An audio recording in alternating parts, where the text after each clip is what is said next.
Hello viewers, welcome to my channel.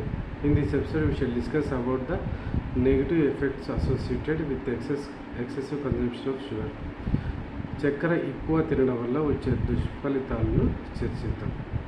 చాలామంది రోజుకు 2 times 3 times coffee తాగుతారు. కాఫీ పాలుగా తాగినప్పుడు ప్రతిసారి చక్కెర వేసుకుంటారు. ఇంకా కొంతమంది స్వీట్స్ ఎక్కువ తింటారు. ఈ చక్కెర ఎక్కువ మోతాదులో తినడం వల్ల టైప్ 2 డయాబెటీస్ ఇన్సిడెన్స్ అనేది ఎక్కువవుతుంది. త్వరగా వచ్చేదానికి అవకాశం ఉంది. మామూలుగా డయాబెటీస్ ముష్టంలోకి రావాలి, కానీ ఇప్పుడు 33-34 ఇయర్స్కే డయాబెటీస్ వస్తుంది ఈ చక్కెర అతిగా తినడం వల్ల. ఈ టైప్ 2 డయాబెటీస్ వస్తే మనకు వచ్చే వ్యాధులు skin diseases, heart diseases, vision problems, ఇవి 3 దీనికి అసోసియేట్ అయింటాయి. తర్వాత టూత్ డీకే, మన పళ్ళు దంతాలు అనేది త్వరగా అరిగిపోతాయి.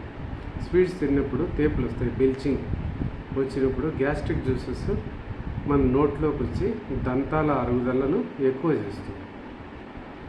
అందువల్ల వీలైనంత వరకు అది తినకుండా ఉండి స్వీట్స్ని అవాయిడ్ చేయడమే మంచిది. జాగరి బెల్లంతో చేసిన స్వీట్స్ తింటే మంచిది, అది కూడా తాటి బెల్లం అయితే మంచిది.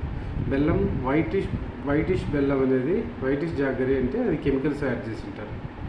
కెమికల్స్ లేని బెల్లం అంటే తాటి బెల్లమే తినాలి. చక్కెర అధిక మోతాదులో తినడం వల్ల మన క్రోమోజోమ్ డిఎన్ఏ స్ట్రక్చర్ అనేది దెబ్బతింటుంది. దానివల్ల ఏజింగ్ త్వరగా వస్తుంది.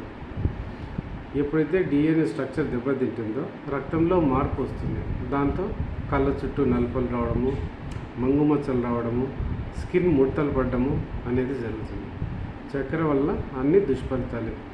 అందువల్ల చక్కెర మానేయడం మంచిది. That's all for now. Thank you for watching.